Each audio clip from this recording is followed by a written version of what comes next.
The leaker goes by the name of Gino, however you pronounce it, who has been spot on about a lot of previous leaks over the years, so take that however you'd like. A grain of salt is advice. I'll be throwing in my own 2 cents in there, so maybe 2 grains of salt. Anyway, there's a lot of leaked info to get through, so let's get started. It has a wireless HDMI dongle that attaches flush to the back of the device. You can pull it out and insert it into the display with a normal sized HDMI output. That's cool. Imagine it like a tablet type of thing, similar to what the Wii U gamepad is, but that's the whole console perhaps, and if it's that portable, then a detachable HDMI is very convenient.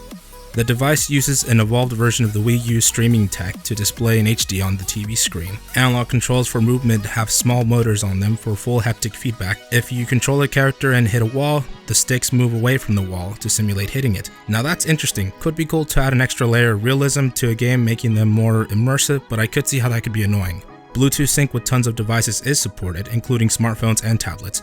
Maybe Bluetooth streaming will be a thing so you can stream your media through the NX perhaps. You can answer phone calls and display text messages from your phone onto NX screens. This could be good or bad. If you're a busy person or a social butterfly, then yeah, this could be pretty cool. However, this might be an inconvenience if you're a CIA agent or you're constantly getting embarrassing texts or calls from someone. It is closest to the Xbox One in terms of power. Let's put a pin on this one and talk about it a little later. All tech involved uses the exact same hardware layout as the PlayStation 4 and Xbox One, so maybe it will have PC-like architecture and parts like the current gen consoles perhaps.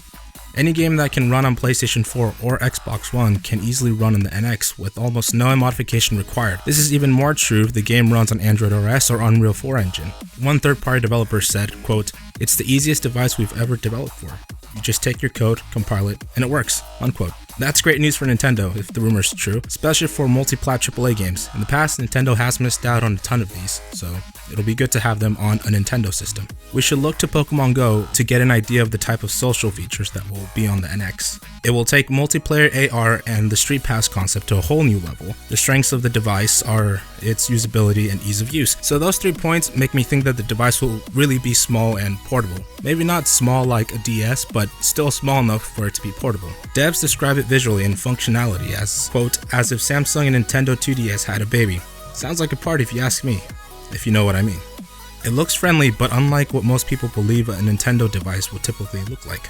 The operating system, named Nintendo OS, is very similar and has many modern features of mobile operating systems. Nintendo's trying to be very careful in showing it off for fear it would be mistaken as running Android OS. Very strong network functions as it ties into multiple devices and services. This allows for a very competent and pervasive ecosystem designed to constantly involve the consumer's life. All these leaked specs sound great for Nintendo, with the exception of all the specs that compare it to the current gen consoles. If the rumors are true, then the NX console will be launched with less hardware power than the PlayStation 4. As is, the PlayStation 4 and Xbox One are the equivalent of lower spec gaming PCs, and some developers have already made the most out of their respective hardware. It's safe to assume that the current generation is nearing its halfway point, and with all the development still needed by Nintendo before it could release the NX, it might be the Wii U all over again. If we recall, the Wii U was released towards the end of the last console generation with performance similar to its competitors and was made obsolete on a performance level as soon as the launch of the PlayStation 4 and Xbox One happened. What Nintendo needs to do is make the hardware much more powerful.